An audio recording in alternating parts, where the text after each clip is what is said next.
सर्वेभ्यो नमो नमः। कल हमने ngमुट आगम के विषय में जाना था। उसका पीपीटी भी मैंने आप लोग को शेयर किया है। और आप सबको एक हमने गृह कार्य दिया था कि सभी अपना अपना ढूंढ के लेके आएंगे एक एक। किसी ने ढूंढने की कोशिश की है उदाहरण गीता से या किसी स्तोत्र से? किसी ने देखा है? खुशी, पायल, वैशाली, आशियाना जी। ईलाबेन तो कल नहीं जुड़ पाए थे ठीक से। व्योम। किसी ने ढूंढा है ngमुट आगम के कोई उदाहरण?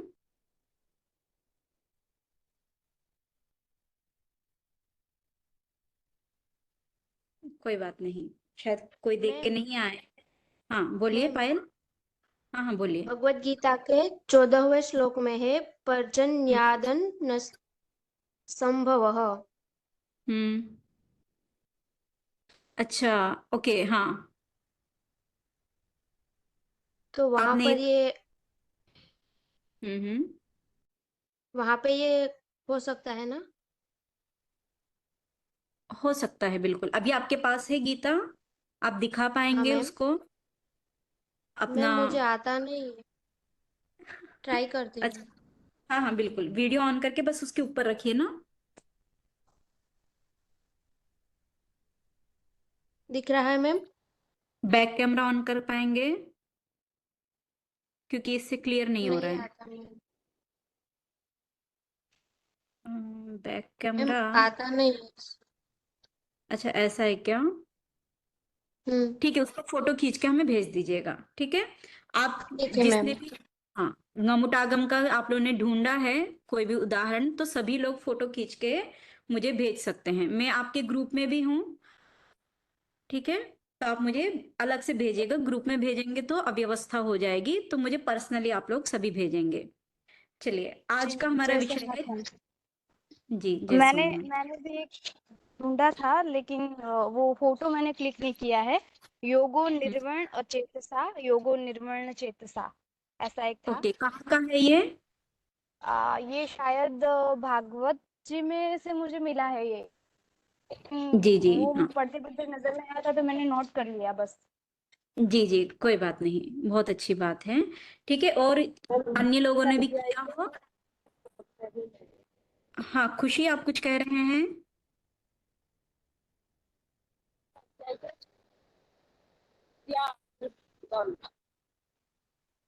अच्छा, आपकी आवाज क्लियर नहीं है, आप मुझे इसको मैसेज कर दीजिएगा, ठीक है? फोटो खींच के। चलिए, बहुत अच्छा लगा कि आप सबने घर जाके भी इसको देखा है ngमुट आगम को। आज का हमारा विषय है तुक आगम, है ना? तुगागमः छत्वम च, छत्व संधि। छत्वम मतलब छकार किया जाता है, और तुक का आगम होता है। ये दो जो है आज हम पढ़ेंगे। सबसे पहले तुगागम के लिए पढ़ते हैं। उसके लिए एक सूत्र है छेचा, है ना? इसका अर्थ होता है कि ह्रस्व ह्रस्व वर्ण के पर में जहां छकार होता है उसको तुक का आगम होता है। कल हमने बताया था आगम और आदेश दोनों में अंतर बताया था। इससे पहले जो भी आपने पढ़ा है वो सब आदेश थे। आदेश का मतलब होता है किसी वर्ण को हटाकर स्वयं वहां पे बैठ जाना, स्वयं वहां पे उपस्थित होना, है ना? और आगम का मतलब है कि वो किसी को हटाएगा नहीं, वो मध्य में बैठेगा, ठीक है? जैसे हमने कल एक और बताया था कि जो आदेश होते हैं वो शत्रुवत होते हैं, जो आगम होते हैं वो मित्रवत होते हैं। वो किसी को हटाते नहीं हैं, लेकिन मध्य में वो अपने आप को उपस्थित कर देते हैं। जैसे अब यहाँ पे देखिए, स्वच्छाया, है ना? तो हमारा छेचा सूत्र ने क्या कहा कि पूर्व में कोई ना कोई ह्रस्व वर्ण होना चाहिए, ठीक है? अब स्वच्छाया में इसको देखिए, स्वा में कौन कौन से वर्ण हैं? सकार है, वकार है, अकार है ना? सबको दिख रहा है, सकार वकार अकार, ठीक है स्वा में। और छाया में क्या है? छकार है, आ है, या है और आ है, यही है ना? स्वा में क्या क्या है?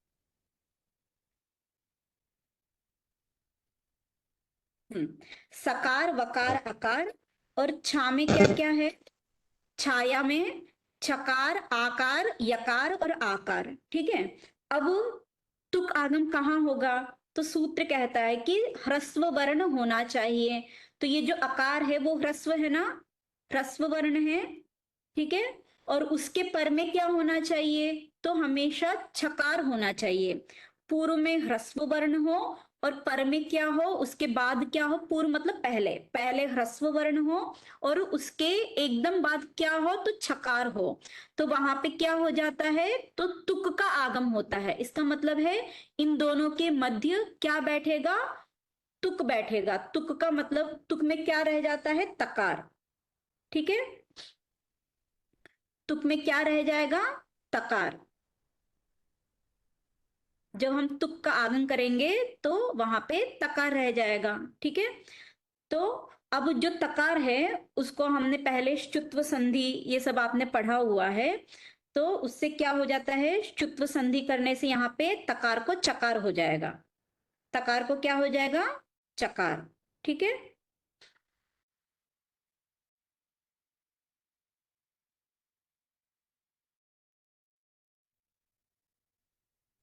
तो इसका क्या बनेगा? स्व छाया, बीच में तुक का आगम हुआ।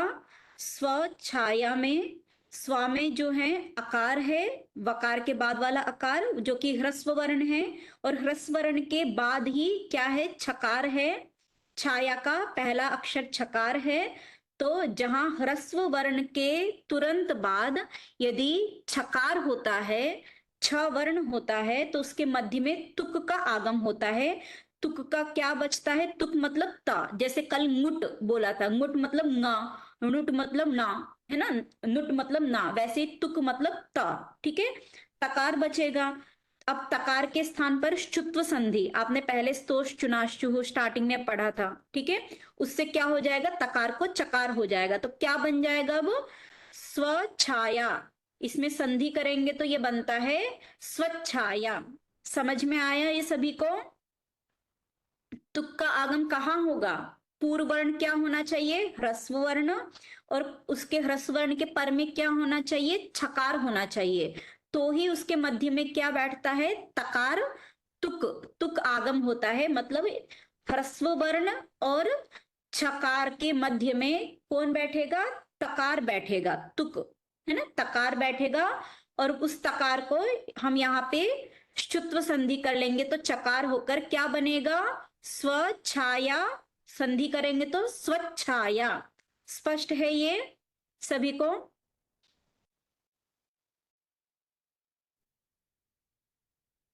पायल, खुशी, वैशाली जी, ईला बेन। ईला बेन, आपको कुछ पूछना है? नहीं नहीं। जी, आपको समझ में आएगा तुक कहाँ होगा? पूर्व, तुक के लिए पूर्व में क्या होना चाहिए? पूर्व पूर्व में हस्त होना चाहिए। हाँ, और उसके बाद में क्या होना थकार चाहिए? होना थकार होना चकार चाहिए। होना चाहिए। तो बीच में तुक हो जाता है। तुक मतलब तकार थकार होता है। ठीक है, थकार। जैसे शिव छाया। शिव में बताइए ह्रस्व वर्ण कहाँ है? वो वो के पास में वो में हाँ, जुड़ा हुआ है और बाद में बिल्कुल, आया। है ना। उसके बाद छाया में फिर छकार है। ठीक है, तो इन दोनों के मध्य क्या बैठेगा? वो तुक होगा। तिवत छाया तो आवश्य अर्थ दो। हाँ, है ना। और चकार, तकार को क्या हो जाएगा? स्तोष चौथ चुनाव जो पहले आपने पढ़ा था, शुत्व हो जाएगा। तो क्या बन जाएगा? शिवत छाया। हो गया सबका ये? जी। जी, अब कुछ उदाहरण है तुक के। बताइए इसमें क्या क्या बनेगा? प्रिय छात्र, इसका क्या बनेगा तुक का आगम करके? प्रिय छात्र। हम्म, प्रिय छात्र, यही प्रिय है ना। छात्र। दीर्घ छदि, इसमें ह्रस्व आकार कहाँ है? दीर्घ छदि में। दीर्घ तो वह लास्ट में आता है दीर्घ। हाँ, है ना। घकार के पर में जो आ है वो हम्म, ह्रस्व वर्ण है और छदि का छकार है। तो क्या बन जाएगा अब इसका? क्या लिखूं मैं? दीर्घ छात्र। छदि ही, है ना। यहाँ पे ह्रस्व, दीर्घच्छदि, हाँ हाँ, दीर्घच्छदि। दीर्घच्छदिः। ठीक है, चलिए। जगति छंदः, ह्रस्व वर्ण कहाँ है इसमें, जगति छंदः में?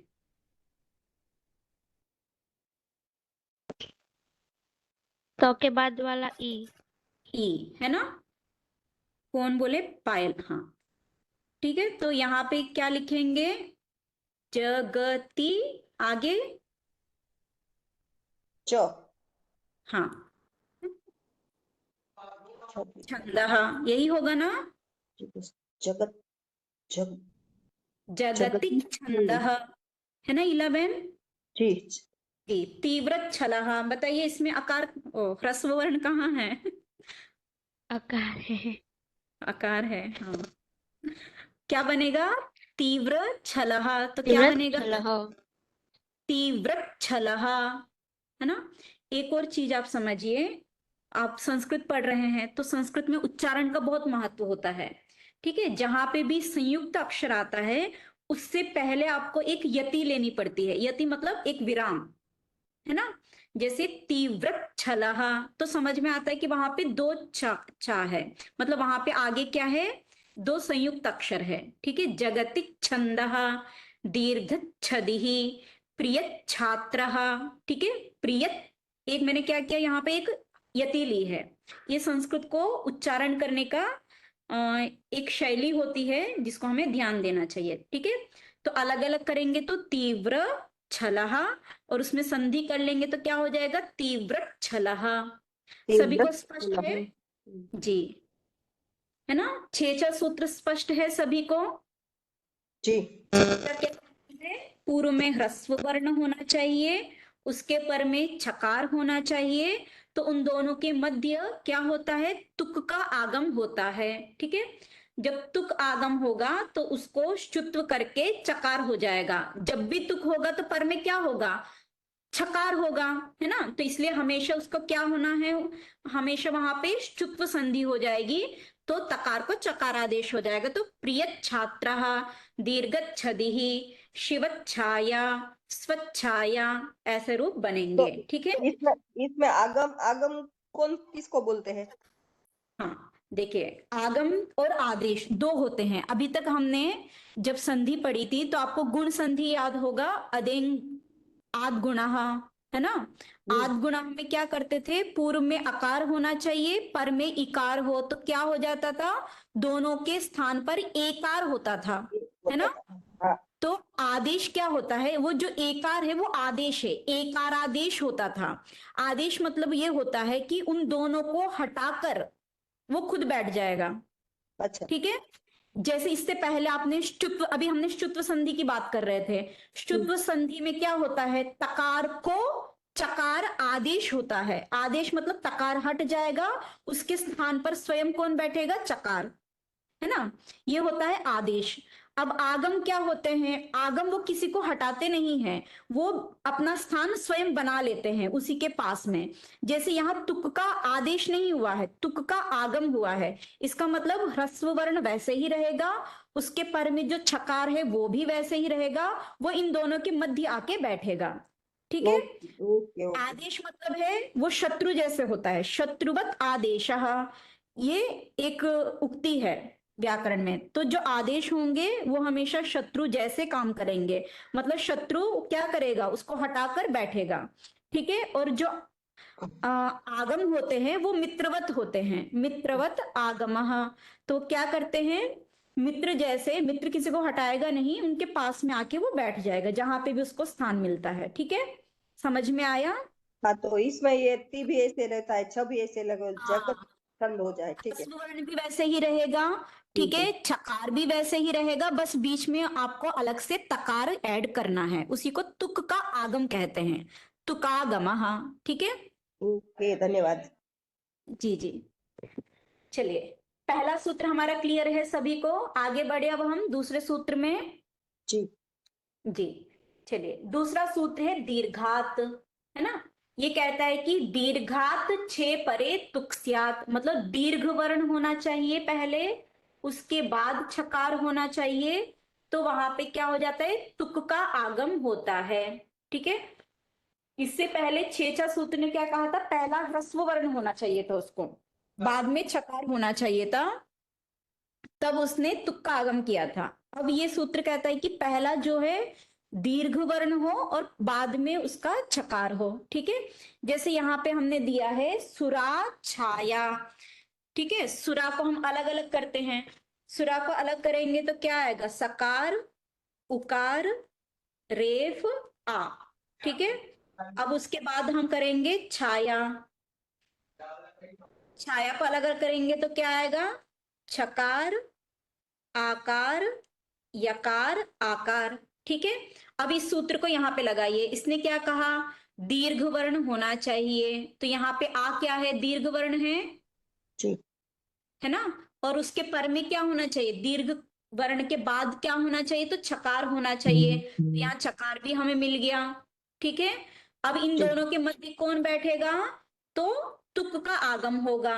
ठीक है, मतलब ता होगा, ता को शुत्व संधि करके चकार कर लेंगे। ठीक है, तो क्या बन जाएगा वो, सुरा छाया बनेगा। ठीक है, जैसे इससे पहले हमने किया था बस सेम वैसे ही करना है।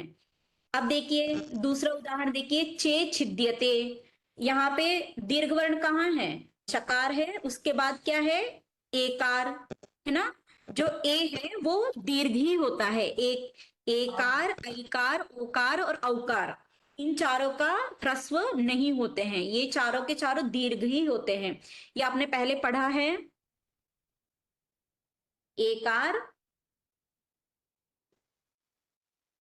ऐकार, ओकार और औकार। ठीक है, ये चारों के चारों के, ये जो चारों हैं वो केवल और केवल क्या होते हैं, दीर्घ दीर्घ और प्लुत होते हैं, है ना, ये आपने पढ़ा होगा। और इसमें क्या नहीं होता है, ह्रस्व नहीं होता है इनका। ठीक है, ये याद रखिएगा। तो अब देखिए चे में क्या है, चकार है और एकार है, एकार क्या है यहाँ पे, दीर्घ है ना, एकार दीर्घ है ना, अभी आपको बताया था एकार का ह्रस्व नहीं होता है, तो क्या होता है, तो दीर्घ होता है। ठीक है, तो आगे क्या हो जाएगा, अब यहाँ पे तुक का आगम हो जाएगा, है ना, क्यों होगा, तो पर में क्या है यहाँ पे, छिद्यते, छिद्यते में क्या है, छकार, ई, त, य, अ, त, ए, है ना, तो यहाँ पे जो छा है वो क्या है, छकार है। ठीक है, हम्म। हाँ हाँ बोलिए, 11 कहिए। नहीं नहीं कुछ नहीं। अच्छा, ओके, तो अभी देखिए हमने क्या कहा, पूर्व में दीर्घ वर्ण होना चाहिए, तो चे में एकार जो है वो दीर्घ वर्ण हमें मिल गया, और उसके पर में क्या होना चाहिए, छकार होना चाहिए, तो छिद्यते में छकार हमें आदि में मिल गया। ठीक है, तो उन दोनों के मध्य अब क्या हो जाएगा, तुक का आगम होगा, तुक मतलब तकार होगा, उसको चकारादेश हो जाएगा, तो क्या बन जाएगा, चे छिद्यते, बीच में तुकागम करेंगे तो क्या बनेगा, चेत छिद्यते, हो जाएगा सभी का, चेत छिद्यते, स्पष्ट है ये, पायल, खुशी, वैशाली जी, आशियाना जी, ईला बहन जी जी जी।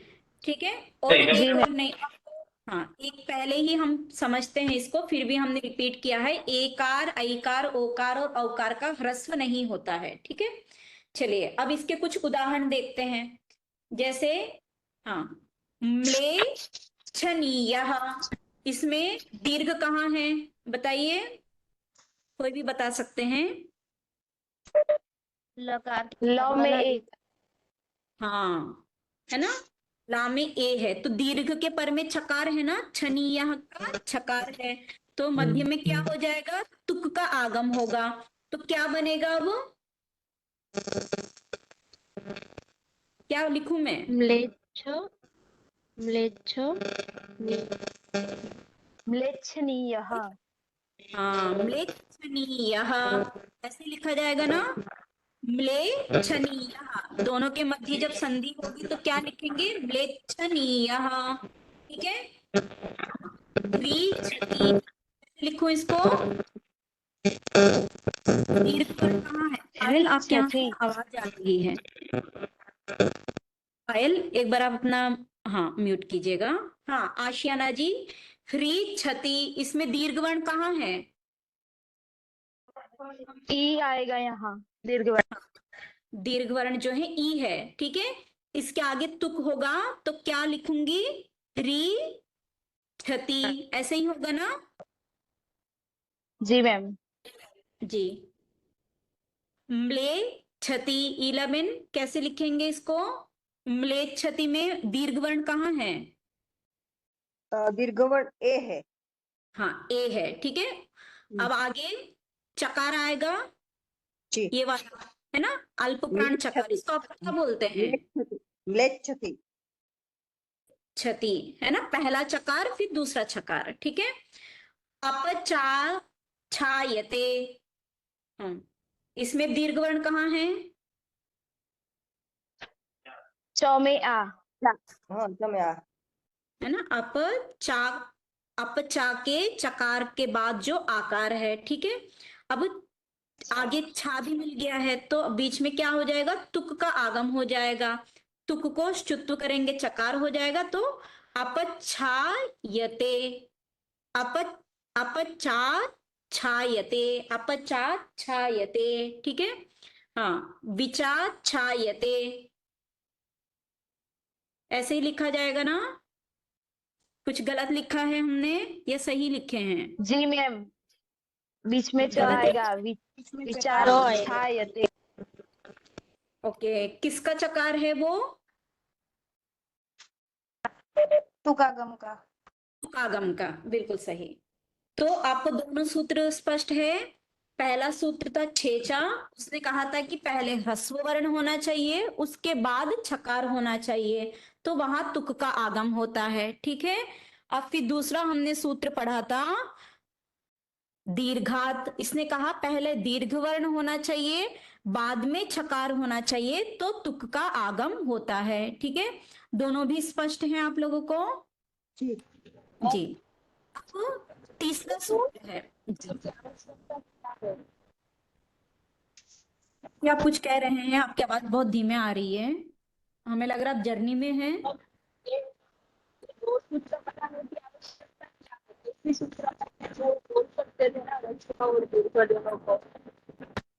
जी, वो आगे उसका अनुवृत्ति लेके जानी है हमें, ठीक है ना?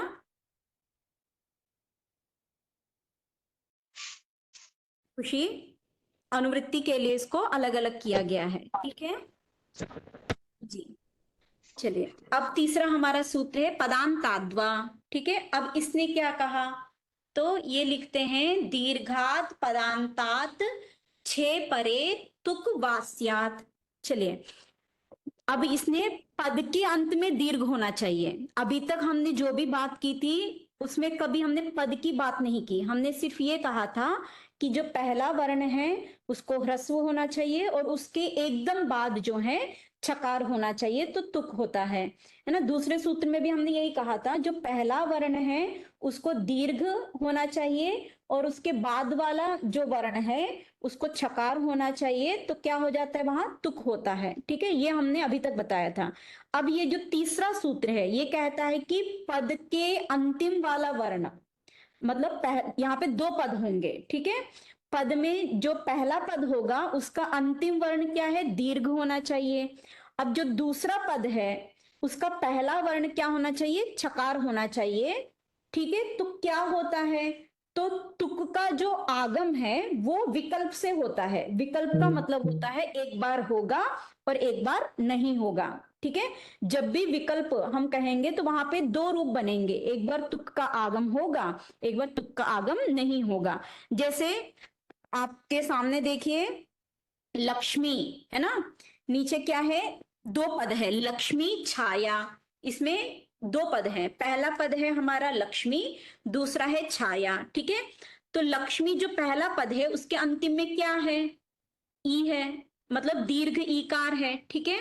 और दूसरा जो पद है छाया, उसका पहला अक्षर क्या है?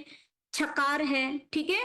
तो पूर्व पद का अंतिम अक्षर दीर्घ होना चाहिए, दूसरे पद का बाद वाले पद का पहला अक्षर छकार होना चाहिए, तो उसके मध्य में क्या हो जाता है, तुक का आगम होता है, लेकिन वो विकल्प से होता है, मतलब एक बार होगा और एक बार नहीं होगा। ठीक है, एक बार नहीं होगा तो क्या लिखेंगे हम इसको संधि करके, लक्ष्मी छाया। देखिए इसमें कहीं पे भी चकार नहीं सुनाई दे रहा है, दिखाई नहीं दे रहा है ना। अब जो दूसरा है उसमें हमने क्या किया, तुक का आगम किया, तो तुक का आगम किया तो वहां पे चकार दिखाई दे रहा है। ठीक है, समझ में आया। पद, यहाँ पे दो पद होंगे, जो पूर्व पद होगा उसका अंतिम अक्षर दीर्घ होना चाहिए, और जो बाद वाला पद होगा उसका पहला अक्षर छकार होना चाहिए। तो वहां पे क्या होता है, तुक का आगम विकल्प से होता है, मतलब एक बार होगा एक बार नहीं होगा। ठीक है, तो यहाँ पे दो दो रूप बनेंगे, लक्ष्मी छाया, इसके मध्य यदि हमें संधि करनी है तो वहां पे दो संधि के रूप बनेंगे, एक होगा लक्ष्मी छाया जैसा है वैसे ही रहेगा, एक में तुक आगम करेंगे तो लक्ष्मी छाया। ठीक है, समझ में आ गया इतना सभी को। तो मतलब तो ये ना, लक्ष्मी छाया लिखो तब भी सच्चा है और लक्ष्मी छाया हाँ लिखो बिल्कुल तब भी बिल्कुल, सच्चा है। दोनों भी सत्य है। ठीक है, दोनों में भी कोई गलती नहीं है। चलिए कुछ उदाहरण इसके भी देख लेते हैं। हाँ, प्रिया छात्रा, इसके दो रूप क्या होंगे बताइए। अच्छा, इसमें प्रिया पहले पूर्व छात्रा। पद क्या है, प्रिया छात्रा में पूर्व पद क्या है, आ प्रिया, प्रिया है ना, मैं पद पूछ रही हूँ, पूर्व पद क्या है, प्रिया है, उसमें पूर्व पद का अंतिम अक्षर क्या है यहाँ पे, आ है ना, वो दीर्घ है ना, दीर्घ है, और ठीक। उसके पर में उत्तर पद क्या है यहाँ पे, छात्रा, छात्रा का पहला अक्षर क्या है, छकार है। ठीक है, तो अब यहाँ पे क्या होगा, तुक का आगम विकल्प से होगा, है ना, पूर्व पद का अंतिम अक्षर दीर्घ हो और उत्तर पद का पहला अक्षर यदि छकार हो तो वहां पे क्या होता है, विकल्प से तुक का आगम होता है। ठीक है, तो अब इसको कैसे लिखेंगे, यहाँ दो रूप बनेंगे, पहला रूप क्या होगा, तुक का आगम करेंगे तो क्या बनेगा, प्रिया छाया, प्रिया छात्रा, ये बनेगा। ठीक है, और जब तुक का आगम नहीं करेंगे तो क्या लिखेंगे, हो गया। ठीक है, ऐसे ही सा छिनत्ती, पूर्व पद है सा, छिनत्ती उत्तर पद, पूर्व पद के अंतिम में आकार है वो दीर्घ है ना, तो इसलिए यहां पे भी क्या हो जाएगा, विकल्प से तुक का आगम होगा, तो क्या लिखेंगे पहले, तुक का आगम करेंगे तो सात छिनत्ती, छिन्नति, सात छिनत्ती, मैंने आपको बोला था जहां पे भी संयुक्त अक्षर हो बाद में तो उससे पहले हमें थोड़ा सा यति लेनी है ना, तभी समझ में आएगा ना, सात छिनत्ती और सात छिनत्ती, है ना, दोनों में अंतर कैसे पता चलेगा आपको।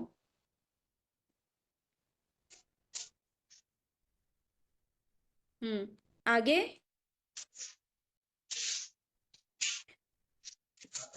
मालिनी छंदः, इसमें कैसे करेंगे हम, तुक का आगम करेंगे तो क्या बनेगा,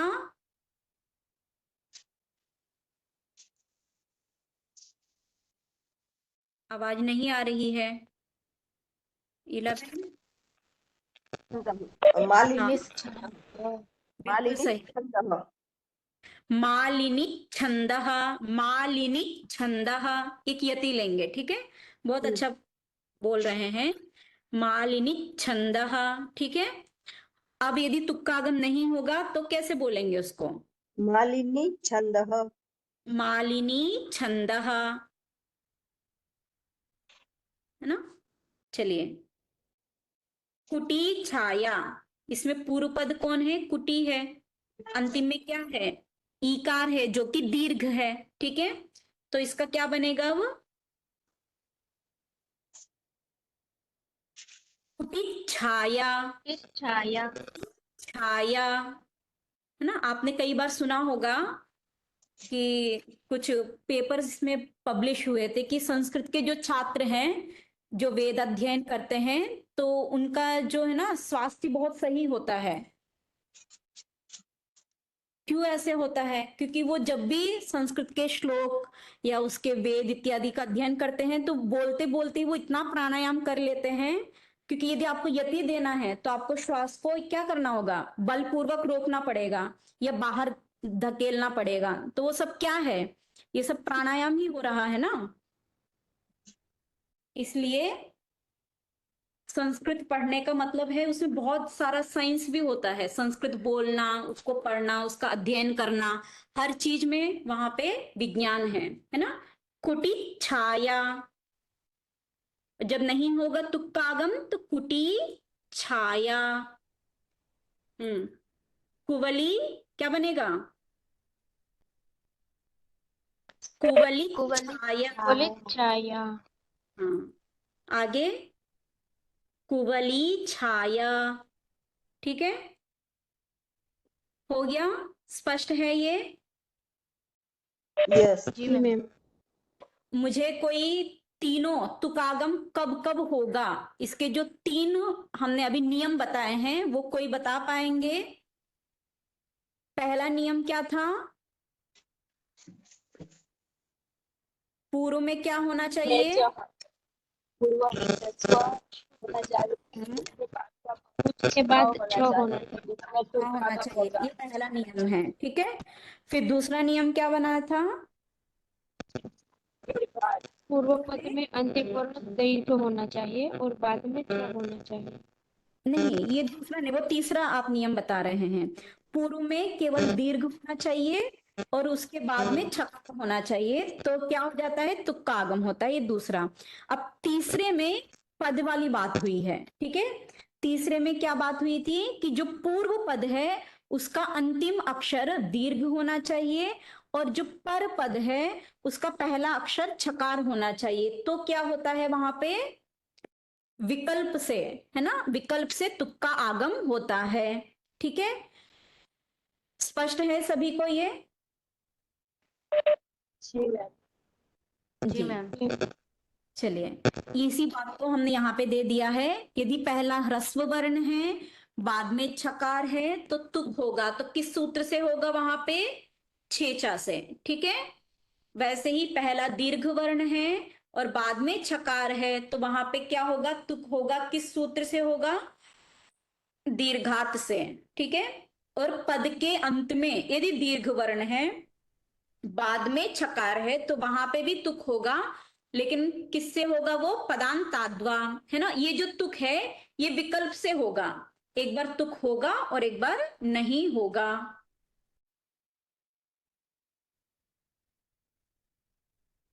है ना, एक बार तुक होगा और एक बार नहीं होगा। ठीक है, ये स्पष्ट है?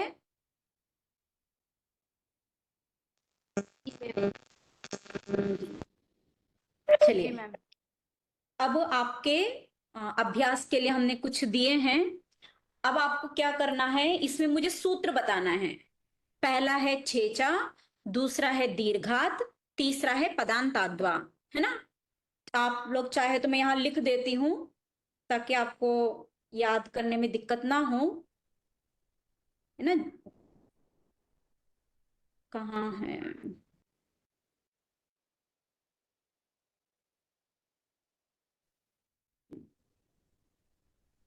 चलिए, यहाँ मैं तीनों सूत्र लिख देती हूँ, बस आपको एक एक के सामने सूत्र लगाना है कि इसमें किससे तुकागम हुआ है। ठीक है, ये इच्छति में छेद हुआ है। हाँ, एक मिनट ना। छेचा, दीर्घात, और तीसरा क्या था? पदांताद्वा। ठीक है, हाँ। अब आप बताइए, इच्छति में मैं क्या लिखूं, किससे होगा? छेचा।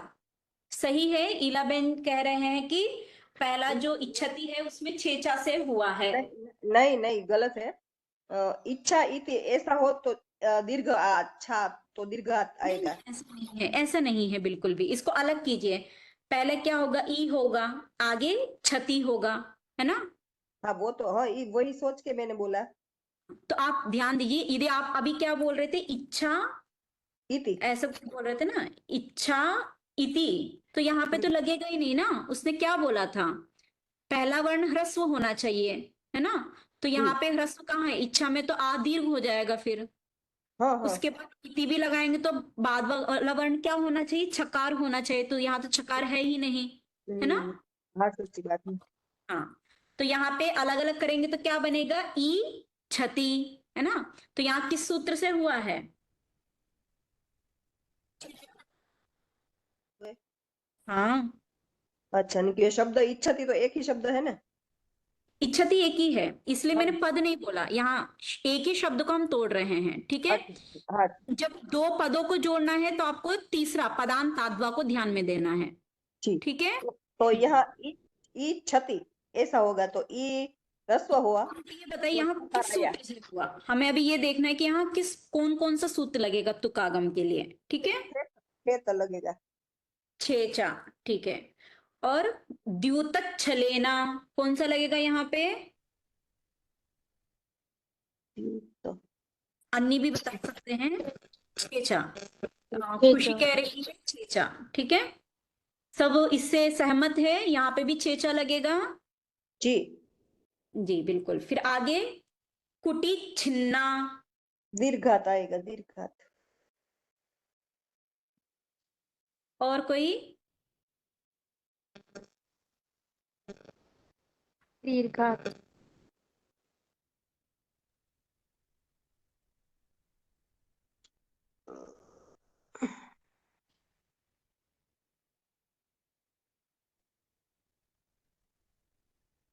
और कुछ बता पाएंगे कोई? कुटी छिन्ना में दीर्घात आएगा कि पदांताद्वा आएगा?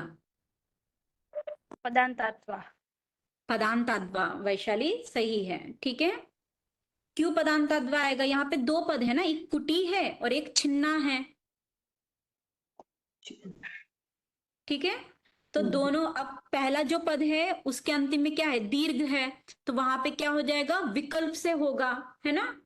तो एक बार कुटी, कुटी छिन्ना भी होगा, एक बार होगा कुटी छिन्ना, दोनों भी बनेंगे। किस सूत्र से होंगे ये? पदांताद्वा, ठीक है? आगे बताइए। दंत छदः,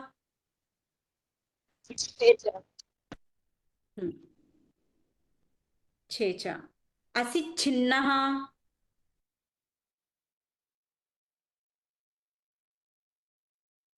ह्रस्व है कि छकार के पहले? ह्रस्व है कि दीर्घ है? ह्रस्व है। ह्रस्व है, तो कौन सा सूत्र लगेगा? छेच। हाँ, छे- ठीक है। आगे मंगल छाया, पदांत। पद के अंत में दीर्घ होगा। हाँ नीलाबेन, हाँ हाँ, जी स्पष्ट जी। कीजिए, है ना? हाँ, तो यहाँ पे क्या लगेगा? छेचा, है ना? ह्रस्व के तर में छकार है तो तुक हो रहा है, तो हमेशा छेचा, ठीक है? हाँ, फिर आगे रुद्धात छिक्का, पदांतात्वा। हम्म, पदांत।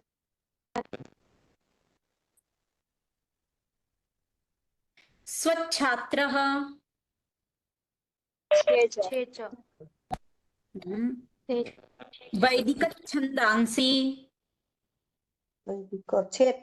छेच। छेचा। मैंने सारे उदाहरण इसी के दे दिए ना?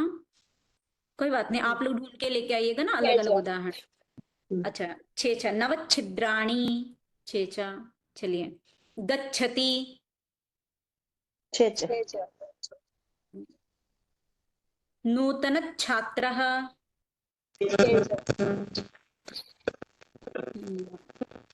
आगे चिच्छेदः,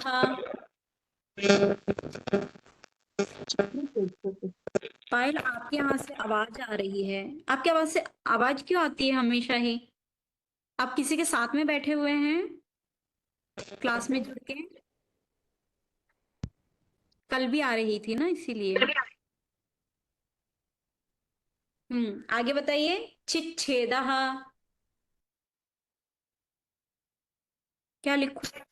छेचा। ओके, छेचा। हम्म आगे गूढ़ाच्छे कोक्ति ही,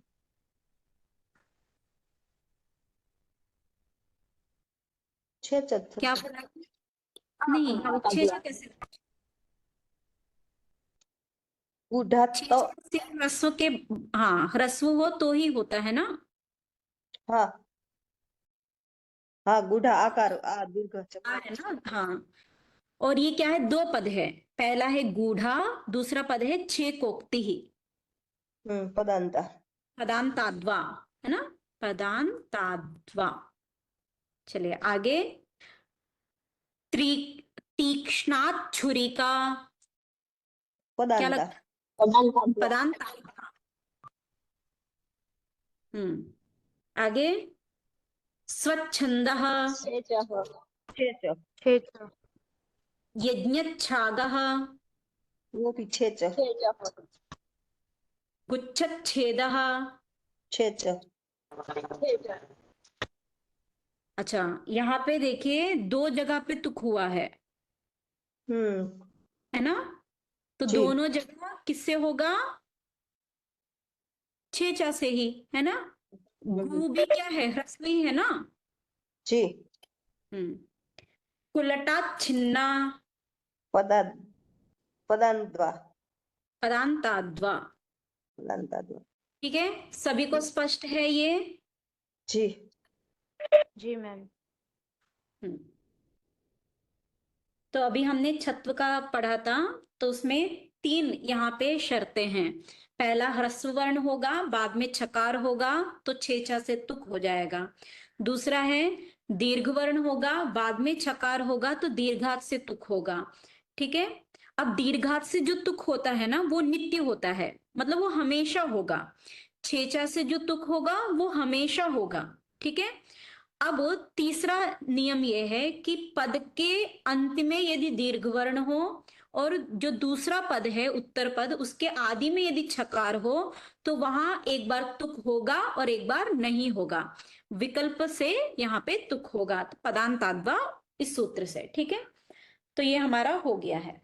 अब आगे एक और हम आज और पढ़ेंगे, वो है छत्व विधायकम सूत्रम, है ना। आज के टॉपिक्स दो थे ना, एक तो तुक का आगम हम पढ़ेंगे और दूसरा है छकार, छकार का विधान किया जाता है, तो वो छकार कहाँ कहाँ होता है वो हम पढ़ेंगे। ठीक है, अब उसके लिए एक सूत्र है शश छोटी, है ना। ये क्या कहता है? तो कहता है कि झयः परस्य शस्य छह वा अटी, मतलब जय के पर में जो शकार है उसको छकारादेश होता है।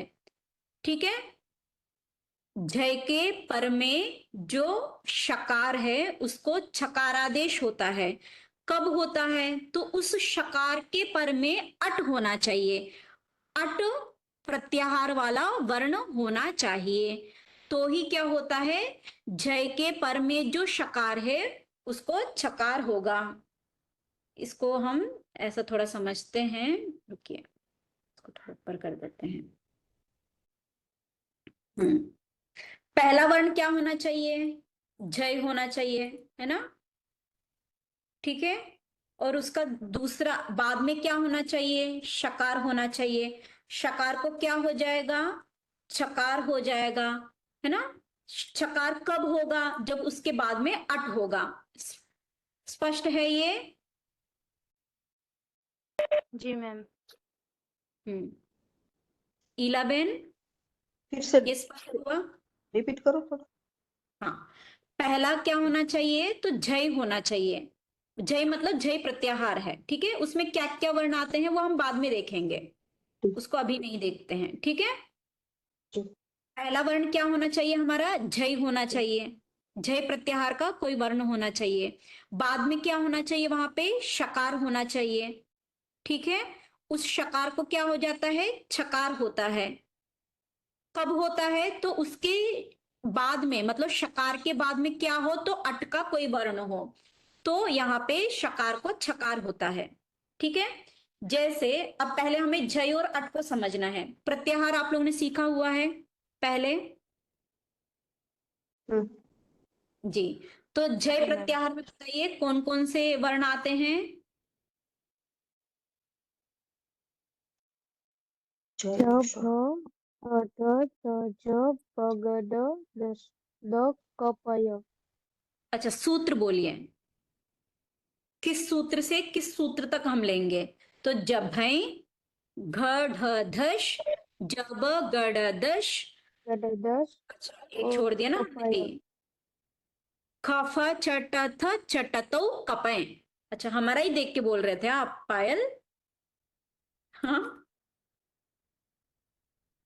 हम्म, ज से य तक लेने का होता है ना। हाँ हाँ, यहाँ तक लेना है। हम्म, खफ चट थ च ट खफ चट थ चटतो कपय। ठीक है, इतने ही वर्ण आएंगे ना? कुछ ज्यादा तो नहीं लिखा है, कुछ कम तो नहीं लिखा है ना?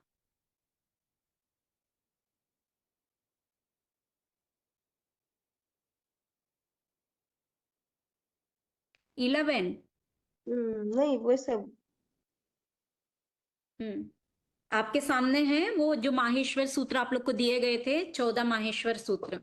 हो सके तो उसको याद कर लीजिए।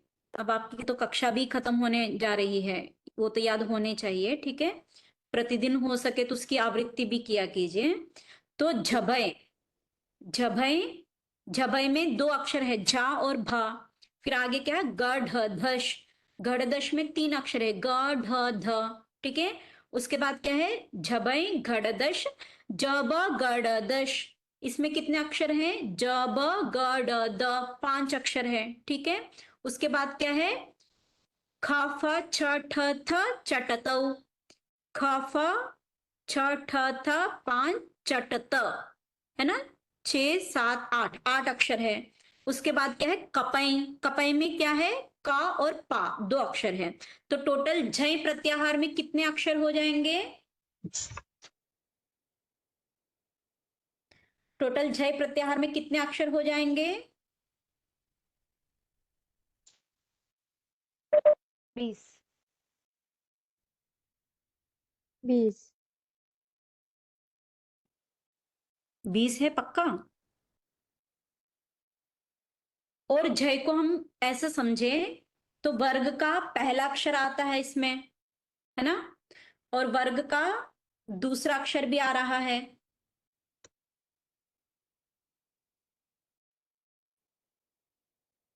और वर्ग का तीसरा अक्षर आ रहा है।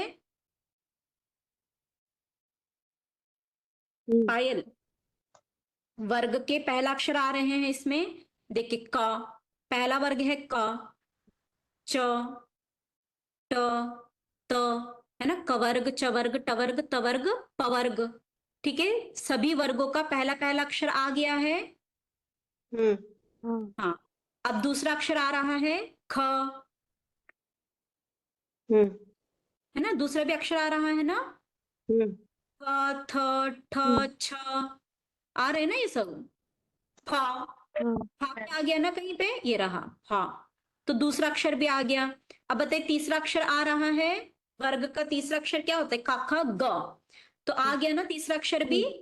छ छ ज, हाँ मैम। है ना? तीसरा अक्षर भी आ गए हैं सभी के। हाँ, अब चौथा अक्षर आया है कि नहीं? चौथा अक्षर क्या होगा? घ। वर्ग का चौथा अक्षर हाँ। घ। आया है? आ गया, है ना? हाँ। चा चा जा झा, झा भी आ गया। ठीक है, तो इसका मतलब क्या हो रहा है? चौथा अक्षर भी आ रहा है ना झय प्रत्याहार में? तो झय प्रत्याहार में कौन कौन आता है? वर्ग का पहला, दूसरा, तीसरा और चौथा, है ना? यही समझेंगे ना 11? झय ठीक। प्रत्याहार में कौन कौन से वर्ण आते हैं?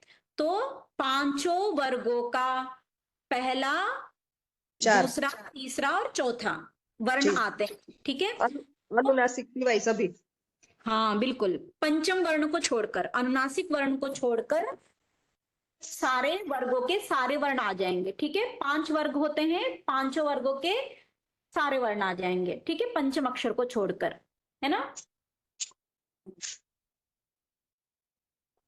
तो जहां झय प्रत्याहार वाला वर्ण हो, जैसे तद शिवः, इसको देखिए, तद में दकार है, दकार वर्ग का कौन सा अक्षर है, तत द, तीसरा अक्षर है ना, तो झय प्रत्याहार में आ जाएगा ये, है ना, झय प्रत्याहार में आ गया। अब आगे क्या है, झय प्रत्याहार के आगे क्या होना चाहिए, तो हमने कहा था कि शकार होना चाहिए, तो शिव का जो शा है वो क्या है, वो शकार है ना, शिव का शकार है ना। ये कितने गंदे गंदे कलर्स आ रहे हैं, रुकिए, अरे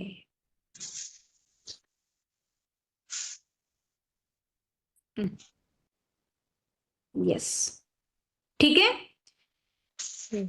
और उसके शकार के पर में क्या होना चाहिए, तो हमने कहा कि अट होना चाहिए, पर में क्या होना चाहिए, अट होना चाहिए। अब अट में कौन कौन से वर्ण आते हैं बताइए, आ ई उ, रिल ऋ, ए ओ, आई औ, हा या व र, इतने ही वर्ण आएंगे ना, कुछ छोड़ तो नहीं किया है हमने, कितने वर्ण हो गए ये,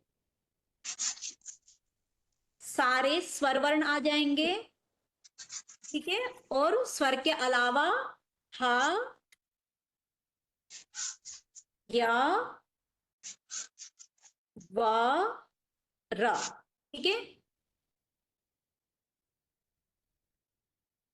अब ये जो हा या वरा है ना, इसको अंतस्थ बोलते हैं, ये आप लोगों ने पढ़ा है, जी ये मैम। जो, हाँ, आ से आ ई उ रिल री ए ओ आई औ, इनको हमने क्या कहा, स्वर वर्ण, ठीक है। वैसे हा या वारा, ये जो चारों हैं इनको बोला जाता है अंतस्थ वर्ण, ठीक है। तो नहीं, इसको मतलब ये संज्ञा याद नहीं रहती है, नाम याद नहीं रहता, तो हा या वारा, क्योंकि हमें तो अपने याद ही है, माहेश्वर सूत्र, आई उन रिल रिक ए ओंग आई औच हा या वरट, है ना, अट में इतने वर्ण आ जाएंगे, ठीक है। तो कितने हुए टोटल ये, इसका कलर बदलो ने, कुछ दिखाई नहीं पड़ता। अच्छा दिखाई नहीं दे रहा है ना, कलर आपको बता देते हैं, अब दिखाई देगा, दिखाई दे रहा है अभी, जी जी। हाँ, ठीक है। तो अट में कितने वर्ण हो जाएंगे, गिन के बताइए हमें, 1 2 3 4 5 6 7 8 9, 9 तो स्वर ही हो गए, फिर आगे हा या वारा 9 और 4 कितने हो जाएंगे, 13, है ना, तो 13 वर्ण। तो अभी ये हुआ कि पहला जो है क्या होना चाहिए, जय वर्ण होना चाहिए, बाद में शकार होना चाहिए, और उसके शकार के बाद में अट वर्ण होना चाहिए, तो शकार को क्या हो जाता है, छकार हो जाता है, ठीक है। शकार को क्या हो जाता है, तो छकार हो जाता है, स्पष्ट है ये, पहला झय का कोई वर्ण हो, बाद में शकार हो, और शकार के बाद में अट हो, तो शकार को छकार आदेश हो जाता है, मतलब शकार के स्थान पर छकार हो जाएगा, इतना स्पष्ट है जी। जी। अब उसी को, अकार, अट। हाँ बिल्कुल, अट होना चाहिए, पहला झय, बाद में शकार, और शकार के बाद में अट, तो शकार को छकार आदेश होगा, ठीक है। हाँ, अब इसी चीज को तद शिवः, इसमें हम बिठाते हैं। हाँ, एक और चीज देखिएगा, ये जो छकार आदेश है वो विकल्प से होगा, नित्य नहीं होगा वो, ठीक है, हमेशा नहीं होगा, एक बार होगा एक बार नहीं होगा, जैसे तुक्का आगा हमने पढ़ा था ना, विकल्प मतलब एक बार होता था और एक बार नहीं होता था, वैसे ही यहाँ पे भी क्या होगा, एक बार शकार को छकार होगा, एक बार नहीं होगा, ठीक है। अब इसको समझते हैं, इस सूत्र को लगाते हैं, देखिए, तद है ना, हाँ, तद में क्या है, दकार है, तद, ये जो दकार है वो झय में आ जाता है ना, तीसरा अक्षर है तो झय में आ जाता है, ठीक है। और उसके बाद में क्या है, शिव है, शिव में क्या क्या है, शकार है, आगे ई है, इव है, अच्छा आपको कलर नहीं दिखता है ना, 1 मिनट, मैं इस कलर को बदल देती हूँ, ब्लैक, अभी दिख रहा है, तद में पहले दकार है जो कि झय है ना, और बाद में शकार है और बाद में क्या है, इकार है। इकार किस में आ जाएगा, अट में आ जाएगा ना इकार। हाँ हाँ, हाँ तो अब यहाँ पे शकार को क्या कर लेंगे हम, छकार कर लेंगे, ठीक है। तो शकार को क्या कर लेंगे, छकार कर लेंगे। तो क्या लिखेंगे अब, तद, आगे शा को छा कर लेंगे तो छिवाहा, ऐसे लिखेंगे ना। हम्म हाँ, आगे छकार है तो इससे पहले हमने बताया था शुत्व संधि हो जाती है। शुत्व में क्या हो जाता है, तकार और दकार को चकारादेश हो जाएगा। तो अब क्या लिखेंगे इसको, तच्छिवः हो जाएगा।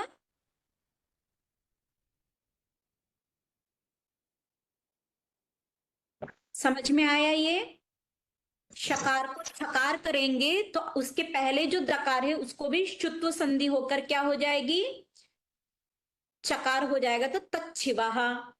अब ये जो छकार है वो विकल्प से होगा, हमेशा नहीं होगा। तो हमेशा नहीं होगा मतलब एक बार छकार होगा, एक बार नहीं होगा। तो दूसरी बार में क्या बनेगा इसका, तच शिवः, है ना। एक बार शकार को छकार करेंगे तो तच्छिवः, और यदि शकार को छकार नहीं करेंगे तो क्या बनेगा, तच्छिवः।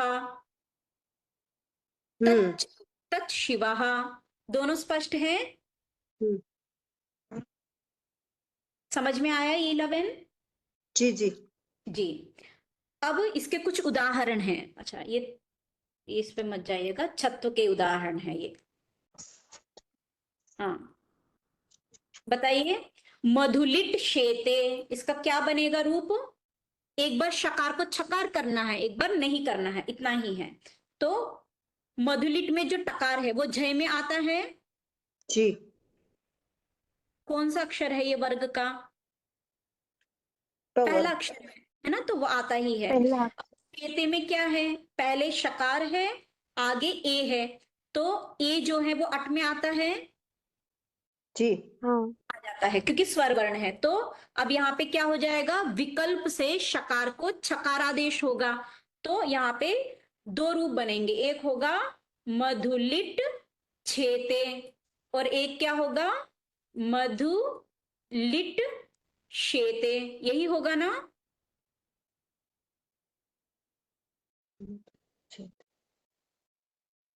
एक बार शकार को छकार करना है और एक बार शकार वैसे ही रहेगा, है ना, विकल्प से होता है इसलिए। अब वाक शेते, इसका क्या बनेंगे रूप,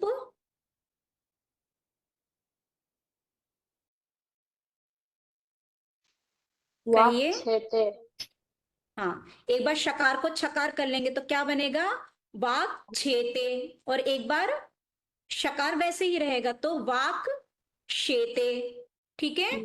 हाँ, मत श्वशुरः, अब देखिए जहां पे भी तकार और दकार आएगा ना, जहां तकार और दकार आएगा वहां पे क्या कर देना है, शुत्व भी कर लेना है, मतलब चकार कर लेना है। जैसे इससे पहले हमने किया था तद शिवः में, है ना, दकार था तो इसको हमने चकार बना लिया था।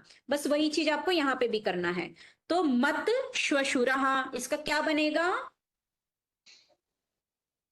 मच्छ स्वसुर, बच्च स्वसुर।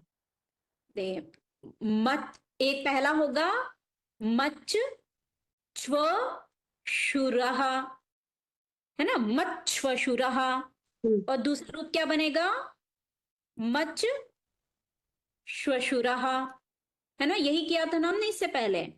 एक किया था तच्छिवः, एक किया था तच शिवः, ठीक है। वैसे ही यहाँ क्या होगा, मच श्वशुरः, मच श्वशुरः, ठीक है। हाँ, यावत शक्यम, झय वर्ण कौन है यहाँ, यावत शक्यम में झय वर्ण कौन है, तो तकार हाँ, यावत का तकार, है ना। और अटवर्ण कौन है यहाँ पे, यावत शक्यम में अटवर्ण कौन है, अकार सकार का हाँ, शक्यम में जो शकार के बाद वाला आकार है वो अट है, ठीक है। तो क्या बनेंगे अब यहाँ पे, क्या लिखूं मैं, यावत हाँ, यम यावत शक्यम, और दूसरा रूप क्या बनेगा, यावत यावत यावत शक्यम शक्यम, ठीक है, आगे जगत शांति शांति ही। हाँ बताइए क्या बनेगा अब इसका रूप? जगत शांति जगत जगत शांति गच्छ शांति। एक ये है जगत शांति ही और एक है जगत, हाँ जगत शांति ही, है ना? चलिए, तद श्रुत्वा, तच्छ्रुत्वा तच्छ्रुत्वा और तच श्रुत्वा, ठीक है। हाँ, कश्चित शेते, कश्चित् कश्चित शेते और कश्चित शेते, ठीक है। हाँ शेते, अच्छा क्षम्यताम, ये शेते है, मैंने पहले से ऐसे लिख दिया। हाँ तो क्या बनेगा अब यहाँ पे? प्राक शेते और प्राक शेते, ठीक है। समझ में आ गया है सभी को? जी। तो एक बार बस रिवीजन करके फिर हम बंद करेंगे। तो पहले हमने देखा था तुकागम का, ठीक है। तुकागम जो है 3 शर्तों पर होता है, मतलब 3 सूत्रों से होता है। पहला सूत्र है छेचा, वो कब करता है तुकागम? यदि पूर्व में ह्रस्व वर्ण हो और पर में छकार हो, ठीक है।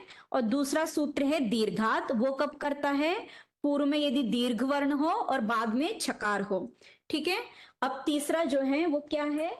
पदांताद्वा, वो कब करता है तुकागम?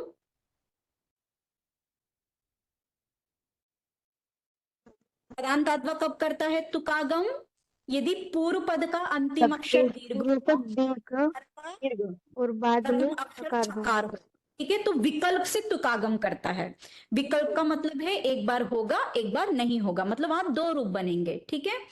अब हमने उसके बाद छत्व का हमने सूत्र पढ़ा था, शश छोटी। उसने कहा था कि जय प्रत्यय के, जय प्रत्याहार है ना, जय प्रत्याहार के पर में यदि शकार हो और शकार के पर में यदि अट प्रत्याहार हो, तो वहां पे क्या हो जाता है? शकार को विकल्प से छकार होता है। मतलब यहाँ पे भी 2 रूप बनेंगे, एक बार छकार होगा एक बार नहीं होगा, ठीक है।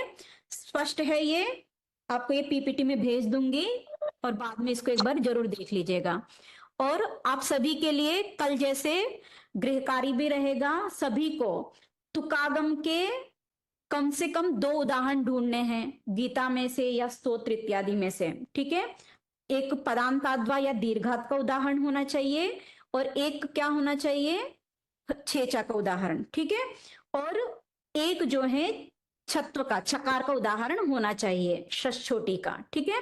तो आप सभी को 3-3 उदाहरण गीता से, स्तोत्र से, या आप जो भी किताब पढ़ते हैं, जो आपके पास संस्कृत की किताब हो, वहां से आप ढूंढ के लेके आएंगे, ठीक है। कल फिर मिलते हैं हम सभी। चलिए, जय सोमनाथ। जय सोमनाथ, बहुत बहुत धन्यवाद जी, आप सभी का भी बहुत धन्यवाद, बहुत शांति से आपने सुना हमें। चलिए यहीं रखते हैं। पढ़ाते हैं इतना अच्छा कि शांति से समय कब चला जाता पता भी नहीं चलता। धन्यवाद।